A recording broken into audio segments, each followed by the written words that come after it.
Hey guys, this is John with MacHeads 101, and today I wanted to recap what happened at the Apple Let's Talk iPhone event. The event opened up, and Steve Jobs was not there because Steve Jobs resigned as CEO, and Tim Cook took his place as the new CEO, and Steve Jobs actually didn't even make an appearance. So first, Tim Cook, he did what they usually do at keynotes. He gave stats about the iPhone and Lion and how Mac is doing and about their new stores. And then the first new information he revealed to us was like they usually start with small stuff and build their way up to the biggest stuff. And sometimes they'll start with things you already know that they told you at a different event. Anyways, they started with two new apps that Apple made. One of them is called Cards, which lets you make mail postcards from any picture you have, and Apple will mail it to you. $2.99 for cards shipped to the U.S. and $4.99 for any other card. No, for cards in other countries.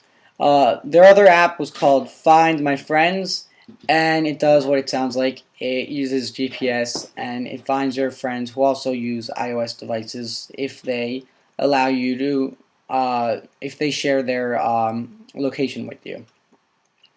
Then they talked about iOS 5, which is coming out October 12th.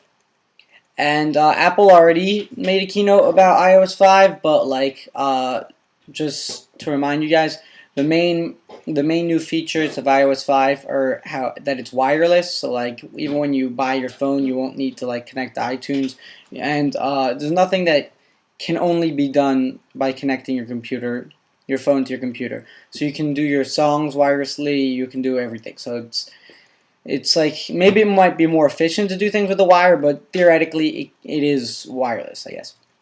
And there's also a lot of Twitter integration. You can post things to Twitter more easily. There's the notification center, which lets you look at all your notifications. They updated the camera application. You can get straight to it from the lock screen, and when it's your phone is sideways like this, you can use the volume button as a shutter. There's reminders, which just reminds you about like things that whatever you had it set to, and then iMessage, which is like the text messaging, but like it works with all iOS devices, and it adds a little bit more features. But yeah, I'm not going to get too much into iOS 5 because Apple already made a video about it. Alright, next is iCloud, which is going to be available also October 12th. This is Apple's already talked to you about this. It's going to sync your music and your contacts and your calendar and your documents wirelessly. You also get 5 free gigabytes of storage, and that doesn't count your music or your contacts or all that. But you can purchase more if necessary. And then the way it works is like all of your songs that you've bought through iTunes, instead of uploading them onto the cloud, and the cloud just means Apple's server, which hosts iCloud.com. Instead of uploading it to the cloud so you can it can transfer there, it actually, if you've already bought a song through iTunes, it's already like on their Apple server. So it's like instead of uploading it, they transfer it directly from their server to save time. But if you didn't purchase a song, well, you can purchase there's a service called iTunes Match, which costs $24.99 a year. It's going to be available at the end of October, which matches all songs that you didn't purchase through iTunes as if you purchased it. So, any song that you have, like an MP3 format or whatever, if it can figure out what song it is, it's going to give you the iTunes version of that song. That's the version that it's going to put on iCloud.com and in the cloud. And any song which it can't recognize, it's just going to upload. So basically, Apple's trying to minimize the uploads necessary, which makes sense. Then Apple talked about their iPods. They didn't do any major updates, but they still updated their iPods. So with the iPod Nano, they lowered the price, and they gave it a bunch of new clock themes, and they showed an accessory where you could like have it like as a watch. It was pretty cool. And now the icons, instead of being like four small icons in a tiny little square, it's like a row, and you can swipe between them. If that makes sense. All right. Next, for the iPod Touch, they didn't add too much. I mean, that I know of. I couldn't actually see the keynote yet. I was just looking at live feeds. But the major new thing about the iPod Touch is now that there's a white one. So there's a white one and there's a black one, and they both come out October 12th. The new iPod Touch. Next is the iPhone. Woo! This is like the main event. This is even the name of the event. So the iPhone is supposed to come out October 14th, and the iPhone now has an A5 chip. It's called the iPhone 4S, and now has an A5 chip, which is dual core. It's the same chip that's found in the iPad 2, and it's supposed to give you up to 7 times faster graphics and up to twice as fast performance on CPU intensive tasks. Also, they changed the way the antenna works. This is probably because a lot of people were complaining about the death grip.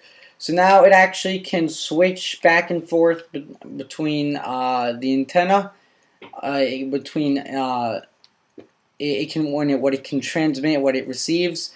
So based on how you hold it, it's gonna have it can switch intelligently between the antennas, which supposedly boosts your download speed up to twice as fast. I don't know how, but apparently it does, according to Apple. Also, the iPhone 4, there was a GSM and a CDMA version, because there's an AT&T and Verizon version. Those are just the technologies that AT&T and Verizon use. Anyways, it's going to be the same for the iPhone 4S. It's going to be both GSM and CDMA, which means that the same physical phone can work with AT&T and Verizon, and now Sprint too. But I'll get more into what Sprint has done with Apple later. Anyways, next, the second biggest feature on the iPhone 4S is probably the camera.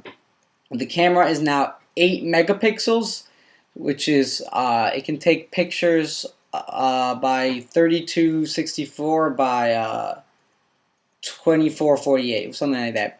And it was like 60% more pixels than the iPhone 4 could take, and it can take 1080p video. But they wanted to focus that it's not just about the megapixels; it's also about the light, and so it can capture a lot more light, and because there's 5 elements to the lens now, and it actually takes pictures faster than it used to. You used to have to wait and I don't know. Apparently, it's faster now. Okay, and probably the biggest feature of the iPhone 4S is Siri, or if I pronounce that right, which is voice recognition technology. So Apple a while ago has purchased a voice recognition company. I forgot what it was called, so I'm not gonna say its name. Anyways, so it's been a while, and people are wondering why they purchased this voice recognition company, what they're planning on doing, and now they revealed it to everyone. So Apple used to have a feature where if you hold the home button, you could talk to your phone and but it was very limited. It wasn't that cool. I mean, it was kind of cool, but nobody used it. I don't know. Anyways, I'm pretty sure they got rid of it, and now they're reintroducing it in a whole new way. But actually, anyways, so you can talk to your phone by holding the home button, and you can tap for the commands. But type of commands they demonstrated is if someone you can set a reminder, remind me when I get home to brush my teeth or something like that. And then when you get home, your phone will remind you brush your teeth, which is part of the new reminders thing. You can have location and time reminders. You can reply to text, if Joe texts you, yo, what's up? I can say reply, nothing much, and then it'll send back nothing much. You can look up information so I could say like, what's a good restaurant near me, and it'll look up restaurants near me. Or you could look up like, who is Joe Schmo, and it'll look up Joe Schmo on Wikipedia and be like, Joe Schmo doesn't exist, you're wasting my time. Alright, I probably won't say that, but you can, it looks up information on the internet. And Siri can also be used as for dictation, so you can like type what you say. So on the keyboard, like if you're typing if you're like at the iMessage Center or whatever they called their text messaging service now, there's like a microphone button, and you just tap on that, and you basically just talk, and it'll type what you say. So now, what's going to happen with their old phones? Well, right now Apple offers the iPhone 3GS and the iPhone 4. Well, so they're just going to bump down the line once more. So the iPhone 3GS used to be $99. I think it might be $49 now. Anyways, now it's completely free, assuming that you're signing up for a 2-year contract, which is actually how you're going to pay for it. You're not going to get a free device. Anyways, so the iPhone 3GS is free for the 8GB model, the only model. iPhone 4 is going to be $99 for the 8GB model. iPhone 4S is $200 or $199 for 16GB, $300 for 32GB, and $400 for 64GB. Now, I mentioned I was going to talk about Sprint. Sprint, I don't know the details about this, but essentially they alright, so right now there's 2 big carriers in the US, Verizon, AT&T, and right now the iPhone has only been supported by those 2 carriers. And Sprint wanted to join the game, but they didn't want to just be another carrier. They wanted to have a shot in catching up with AT&T and Verizon. So they invested about $20 million in buying iPhone 5s. That's right, iPhone 5, not iPhone 4S. Which I think they have an exclusive contract that's going to come first to Sprint and not to AT&T and Verizon till later. Something like that. So basically they're trying to have more people who really want the iPhone 5. They'll be like, all right, I guess I'll switch to Sprint. So that's Sprint's way of catching up. That is basically the right idea. I mean, there might be some details I missed, or and that might not be the exact picture, but that's essentially what Sprint has done. And that's so essentially,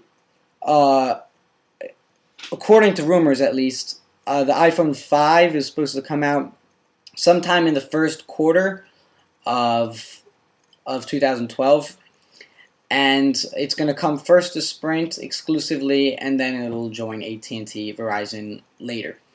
I hope this helped you. If you have any questions, feel free to comment below, or just check out apple.com to see for yourself about all these new updates. Alright, thanks for watching. Goodbye.